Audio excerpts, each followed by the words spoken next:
నుంచి గాయత్రి విద్యాపరిషత్ కాలేజ్ నుంచి Shri RI foundation నుంచి సైబర్ సురక్ష మిషన్ అని సర్వే మీద వచ్చాము. యాక్చువల్లీ మనకి ఇప్పుడు సైబర్ నేరగాళ్ళు ఉంటారు కదా, సైబర్ ఫ్రాడ్స్, లోన్స్ దాని మీద అవేర్నెస్ కోసం వచ్చాం. ఇప్పుడు మీరు నార్మల్ గా ఇప్పుడు ఈ సైబర్ లోన్ యాప్స్ గురించి విన్నారా? అంటే లోన్ యాప్స్ డబ్బులు ఇస్తాము, ఇది చేశాము. మీకు ఎప్పుడైనా అలా ఎవరైనా డబ్బులు ఇస్తామని చెప్పి కాల్స్ వచ్చారు మీకు?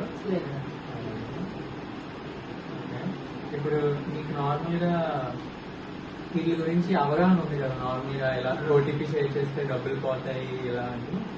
సో మేము ఏంటంటే అవేర్నెస్ ద్వారా ఈ 4 days లో మేము 33 members అనే వాళ్ళం 1000 మందికి టోటలీ అప్రోచ్ అయ్యి ఇది అవేర్నెస్ చేస్తున్నాము శ్రీ ఆర్ఐ ఫౌండేషన్ ద్వారా. సో మేము ఏంటంటే ఈ అవేర్నెస్ ద్వారా అందరికీ దీని గురించి ఇచ్చేద్దాం అనుకుంటున్నాం.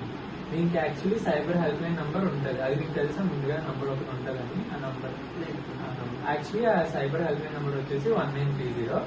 ఆ నంబర్ కి మీరు కాల్ చేస్తే, మీరు ఎవరైనా ఫ్రాడ్ అయినప్పుడు కాల్ చేస్తారనుకుంటే మీకు దానికి సొల్యూషన్ రెక్టిఫై అవుతుంది. సైబర్ హెల్ప్ లైన్ నంబర్ అనమాట 1930.